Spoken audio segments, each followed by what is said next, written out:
ओम नमो भगवते वासुदेवाय। ओम नमो भगवते वासुदेवाय। ओम नमो भगवते वासुदेवाय। नारायणं नमस्कृत्य नरं चैव नरोत्तमं देवीं सरस्वतीं व्यासं ततो जयमुदीरयेत्। नष्टप्रायेषु भद्रेषु नित्यं भागवत सेवया भगवती उत्तम श्लोके भक्तिर्भवती नैष्ठिकी। श्रीमद् भागवतम स्कंध 1 अध्याय 3 समस्त अवतारों के स्रोत कृष्ण। श्लोक संख्या 14।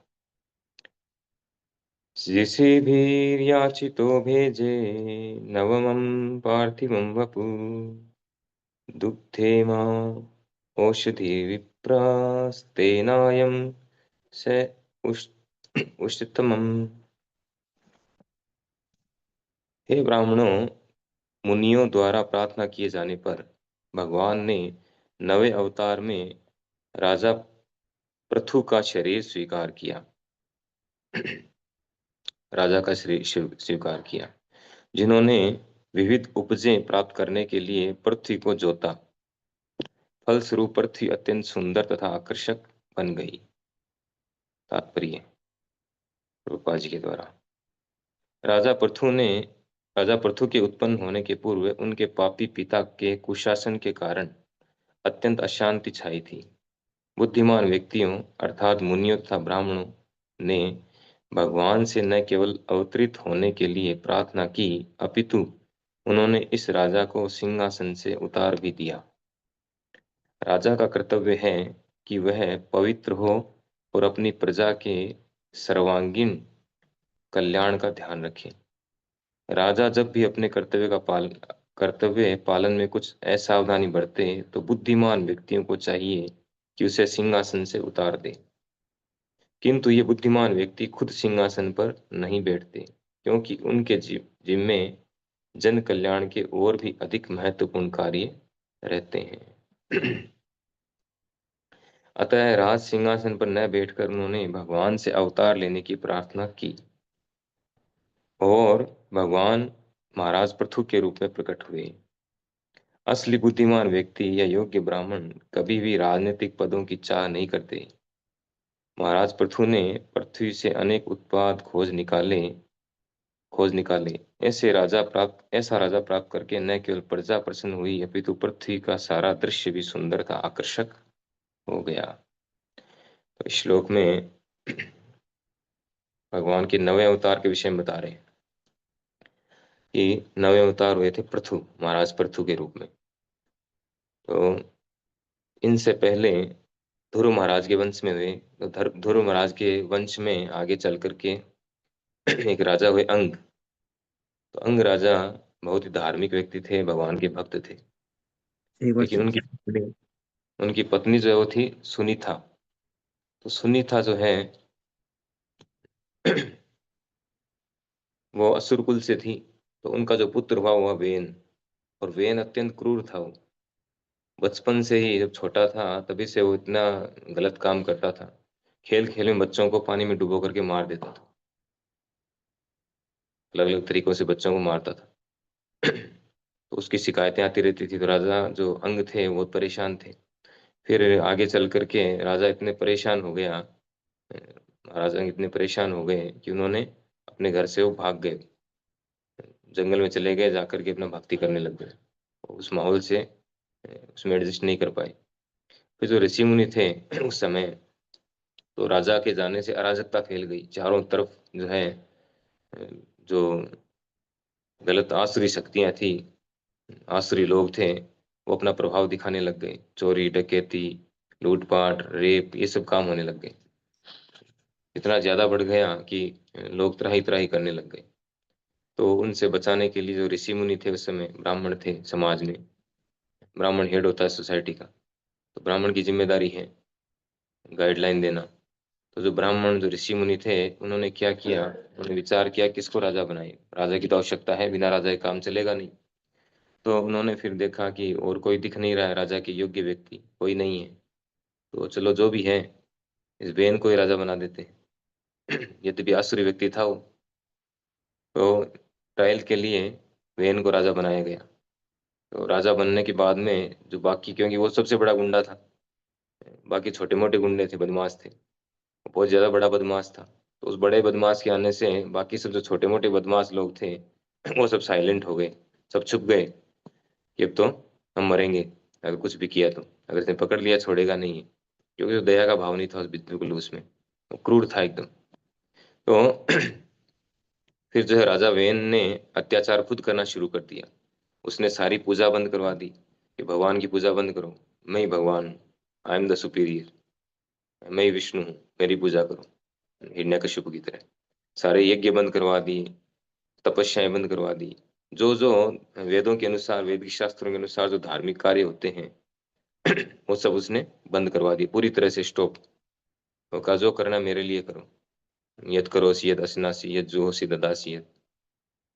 जैसे भगवान गीता में कहते हैं मेरे लिए करो, तो वही वो बोलने लग गया कि जो कुछ खाते हो, जो करते हो, दान तपस्या सब मुझे दो, मेरे लिए करो।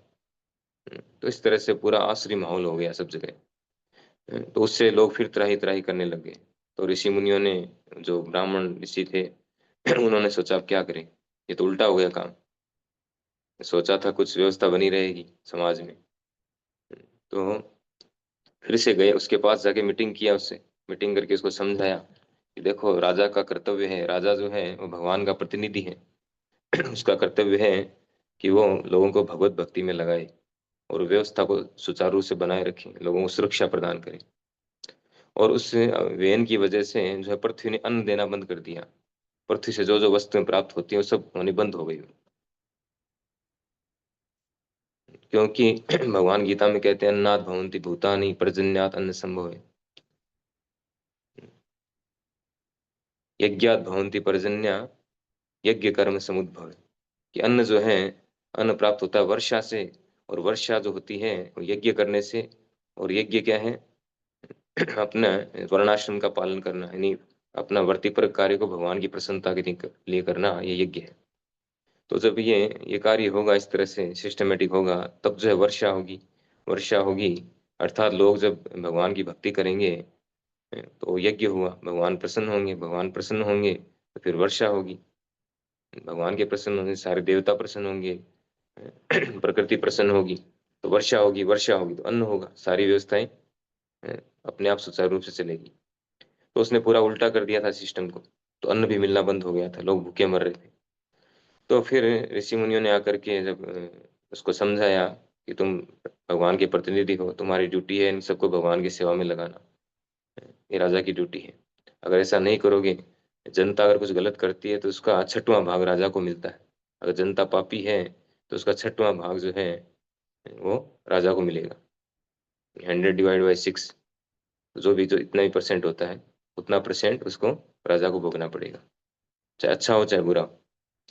लेकिन वो समझने को तैयार नहीं था। उसने कहा ऋषि मुनियों से कि आप किसकी बात कर रहे हैं? आप पति होते हुए, राजा सबका पति होता है, राजा के शरीर में सारे देवताओं का वास होता है, भगवान का वास होता है, राजा ही सब कुछ है, सर्वे सर्वा है राजा ही सबका पति है। तो सबका, जब सबका पति बैठा है यहाँ पर वेन, और वेन के होते हुए आप लोग जार पति की बात कर रहे हैं, जार पति के पास यानी पर पति के पास जाने की बात कर रहे हैं। तो ऐसे करके वो उल्टा ऋषि मुनियों को समझाने लग जाता है वो समझ जाते हैं कि ये व्यक्ति काम का नहीं है। तो वो अपने मंत्र शक्ति से उसको तुरंत मार देते हैं, वेन को। फिर मार देते हैं तो उसकी जो वेन की माता है वो क्या करती है, उसके शरीर को सुरक्षित रख देती है, वेन के शरीर को। जैसे हम देखते हैं ना मिस्र के पिरामिडों में, उसको मम्मी बोलते हैं, शरीर को पट्टियां लपेट करके वो कुछ केमिकल लगा करके उसको सुरक्षित रखते थे। वो हजारों हजारों वर्षों से सुरक्षित है अभी भी। तो उसी तरह से वेन के शरीर को कुछ आयुर्वेदिक प्रोसेस से वो सुरक्षित रख देती है। फिर जो है वेन के मरने के बाद फिर राजा नहीं रहा, फिर अराजकता हो जाती है। वापस जो है असामाजिक तत्व वापस हाईलाइट हो जाते हैं। तो फिर जो है ऋषि मुनि एक दिन सुनते हैं कि इस तरह से समाज में वापस कोलाहल हो रहा है, शांति हो रही है। तो वो फिर विचार करते हैं क्या करें, ब्राह्मण और ऋषि जो है। फिर वो आकर के वो राजा जो वेन का जो शरीर था, उस वेन के शरीर के पैरों का मंथन करते हैं, चरण करते हैं उसको। तो चरण करने से एक निषाद नामक व्यक्ति प्रकट होता है, जो नाटा होता है, काला होता है चेहरा उसका भद्दा सा होता है। तो उसको बोलते हैं कि तुम जंगल में चले जाओ, क्योंकि शुद्र शुद्र है वो क्षत्रिय बनने के लायक नहीं, उसमें क्षत्रिय वाले गुण नहीं थे। तो उसको कहते हैं तुम जंगल में जाओ, वहीं रहो, शहर में नहीं रहना। तो कहते हैं कि वहां से जो है ये जंगली लोग जो हैं, जिनको आदिवासी बोलते हैं यहाँ, और जंगली, वो उनकी शुरुआत हुई। उसके बाद में वो वेन के भुजाओं, जो भुजाएं होती है उसके दोनों हाथ, भुजाओं का मंथन करते हैं। भुजाओं का मंथन करते हैं तो उससे राइट साइड से, राइट हैंड से जो है महाराज पृथु प्रकट होते हैं, भगवान के अवतार हैं। और लेफ्ट साइड से अर्ची देवी प्रकट होती है, जो लक्ष्मी जी का अवतार है। तो इस तरह से पृथु और अर्ची देवी प्रकट होते हैं। फिर वो प्रकट होकर उनको राजा बनाया जाता है, और राजा बन के उनकी प्रार्थनाएं की जाती है, ग्लोरिफिकेशन किया जाता है। फिर जो है महाराज पृथु, जैसा कि यहाँ बता रहे हैं कि सिंहासन से उतार दिया। राजा का कर्तव्य है कि प्रजा के सर्वांगीण कल्याण का ध्यान रखे। सर्वांगीण कल्याण या विकास कैसे होता है व्यक्ति का? जब वो भक्ति में लगता है। भक्ति करने से, भक्ति का जो प्रोसेस क्या है, भक्ति हम जो कर रहे हैं, जो प्रभुपाद जी ने हमें प्रोसेस दिया है, हरे कृष्ण महामंत्र का कीर्तन करना है, जप करना है, भगवान को ऑफर करके प्रसाद लेना है, कीर्तन में डांस करना है, नाचना है। तो इससे शरीर का जो है, शरीर का विकास होता है, प्रसाद खाने से, नाचने से।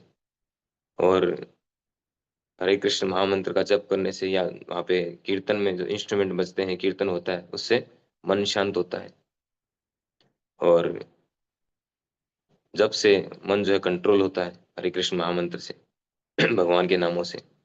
और शास्त्र अध्ययन करने से बुद्धि जो है, बुद्धि को खुराक मिलती है, बुद्धि को सही गाइडलाइन मिलती है शास्त्र अध्ययन करने से। और आत्मा को आनंद मिलता है। तो इस तरह से सर्वांगीण विकास होता है भगवान की भक्ति करने से। तो ये राजा की जिम्मेदारी है कि वो लोगों का सर्वांगीण विकास कैसे होगा, इसकी गाइडलाइन दे। तो फिर जो है यहाँ पे एक जो महत्वपूर्ण बात कह रहे हैं रूपाद जी, कि जो बुद्धिमान व्यक्तियों को चाहिए, नहीं, बुद्धिमान व्यक्ति खुद सिंहासन पर नहीं बैठते। वो जो ब्राह्मण ऋषि थे, उन्होंने पृथु महाराज को सिंहासन पर बिठाया, उससे पहले वेन को सिंहासन पर बिठाया, वो खुद नहीं बैठे। वो इतने इंटेलिजेंट थे। वो जब किसी को गाइड जो व्यक्ति कर सकता है, किसी राजा को गाइडलाइन दे सकता है, गाइड कर सकता है, वो खुद भी तो बैठ सकता है सिंहासन, खुद भी राज्य चला सकता है, तो और अच्छे से चलाएगा। लेकिन वो खुद सिंहासन पर नहीं बैठे, क्योंकि उनके ऊपर बहुत सारी जिम्मेदारियां थी जन कल्याण की। उनको यज्ञ हवन करवाने होते हैं, भक्ति शास्त्र अध्ययन करना, पठन पाठन, यजन याजन, ये सब चीजें सिखाना है दुनिया को। तो ये सब जिम्मेदारियां उन पर, भागवतम की कथाएं करना। तो फिर महाराज पृथु पृथु को जब सिंहासन में बिठाया गया, तो महाराज पृथु ने क्या किया? कह रहे हैं कि महाराज पृथु ने पृथ्वी से अनेक उत्पाद खोज निकाले। अर्थात जब महाराज पृथु सिंहासन पर बैठे, तो उस समय इतनी हालत खराब थी कि लोगों को खाने के पास भी कुछ नहीं था, खाने के लिए भी उनके पास में, भूखे मर रहे थे वो। तो सारी जनता उनके पास में आई, आकर के उनको कहा कि हम जो है, सबसे पहले हमारी आवश्यकता है रोटी, खाना, रोटी, कपड़ा और मकान, मूल जो आवश्यकता है। तो सबसे पहले हमारे लिए कुछ भोजन की व्यवस्था करें, हम भूखों मर रहे हैं। क्योंकि पृथ्वी ने अन्न देना बंद कर दिया है, बीजों को अंदर ही रख लिया है, या बीज सड़ गल गए हैं। तो फिर जो है महाराज पृथु उनको कहते हैं कि मेरे पास कोई उपाय नहीं है इस चीज का, कि मैं आपको अन्न दूं। उपाय एकमात्र एक ही है, वो है कि आप भगवान के नामों का कीर्तन करें, भगवान के नामों का जप करें, भगवान को प्रसन्न करें। यस्मिन तुष्टे जगत तुष्टे, भगवान प्रसन्न होंगे तो सारी चीजें आपको प्रोवाइड कराएंगे। तो फिर महाराज पृथु जो है, पृथ्वी, जो पृथ्वी है उस पर क्रुद्ध होते हैं कि पृथ्वी ने सारे अन्नों को दबा लिया अपने अंदर, सारी चीजों को जो हमारे लिए यूजफुल है, सारी वस्तुओं को अंदर दबा लिया अपने। तो इसलिए पृथ्वी पर क्रुद्ध होते हैं। तो पृथ्वी गाय के रूप में प्रकट होती है उनके सामने। महाराज पृथु धनुष बाण उठा लेते हैं कि इस पृथ्वी को मैं खत्म कर दूंगा। तब पृथ्वी गाय के रूप में आती है। गाय के रूप में क्यों आती है, इसके पीछे भी लॉजिक बताते हैं वहाँ हमारे आचार्य, कि क्योंकि गाय जो है वो वध्य नहीं है, गाय का कोई वध नहीं करता है। स्पेशली जो राजा होते थे, ब्राह्मण क्षत्रिय वैश्य, वो गाय का भी कभी, वैदिक परंपरा में गाय का वध नहीं किया जाता। तो इसलिए वो गाय के रूप में आती है जिससे उन पे वो स्वाभाविक रूप से करुणा करे, दया करे। फिर जो है वो राजा को उपाय बताती है। पृथ्वी देवी गाय के रूप में आकर के महाराज पृथु को कहती हैं कि आप जो है उनको प्रोसेस बताती है, इस तरह आप इसकी जुताई करिए, और अलग अलग हैं सारी चीजें प्राप्त करने का प्रोसेस बताती है। फिर उस प्रोसेस को फॉलो करके और पृथु महाराज पूरी पृथ्वी पर जो है जुताई करवाते हैं, और सारी चीजें जो जो आवश्यक चीजें हैं, वस्तु हैं, खनिज पदार्थ, सारी चीजें वो प्राप्त करते हैं जिनके लिए जो जो आवश्यक है। इवन देवताओं तक के लिए जो आवश्यक है वो वस्तुएं भी हम प्राप्त करते हैं, चाहे असुर हो, देवता हो, मनुष्य हो, पशु पक्षी हो, सभी की उपयोगी वस्तुएं पृथ्वी के द्वारा प्राप्त करते हैं। और पृथ्वी जो है बहुत ही सुंदर और आकर्षक बन जाती है, और सारी प्रजा भी प्रसन्न हो जाती है। तो इस तरह के जो राजा यानी भगवान जब जब आवश्यकता होती है जैसी, उसके अनुसार अवतार लेते हैं। कभी वो राजा के रूप में, क्षत्रिय के रूप में, जैसे हम देखते हैं कि भगवान रामचंद्र के रूप में आते हैं, क्षत्रिय धर्म का पालन कैसे करना है सिखाने के लिए, क्षत्रिय को कैसा होना चाहिए, मर्यादा पुरुषोत्तम, मर्यादाओं का पालन करना, ये सिखाते हैं। लीला पुरुषोत्तम भगवान कृष्ण आकर के लीलाएं करते हैं अलग अलग तरह की, वो सिखाने के लिए, वो बताने के लिए, दिखाने के लिए। तो कई बार वो अपनी लीलाएं प्रदर्शित करने के लिए आते हैं, अपना ऐश्वर्य दिखाने के लिए आते हैं, कई बार लोगों को शिक्षा देने के लिए अपना स्वयं का एग्जाम्पल सेट करते हैं। जैसे यहाँ हम देखते हैं इस अवतार में पृथु महाराज के रूप में आए, आकर के राजा का क्या कर्तव्य है वो सिखा रहे हैं, राजा को कैसा होना चाहिए, राजा को भक्त होना चाहिए भगवान का। अगर खुद भक्त नहीं तो लोगों को क्या सिखाएगा। तो आज के समाज में हम देखते हैं कि कितना जो है बुरा हाल है। क्योंकि आजकल सिलेक्शन नहीं होता, इलेक्शन होता है। पहले सिलेक्शन होता था, ऋषि मुनि ब्राह्मणों ने मिलकर के सिलेक्शन कर दिया कि हाँ ये व्यक्ति राजा बनने के योग्य है, तो उसको राज तिलक किया, उसको राजा बनाया। पहले ऐसे होता था सिलेक्शन, उस व्यक्ति के गुणों को देख करके उसका सिलेक्शन किया जाता। आजकल होता है इलेक्शन। अब इलेक्शन में चुनाव में वोट कौन देते हैं, वोटों के आधार पर होता है।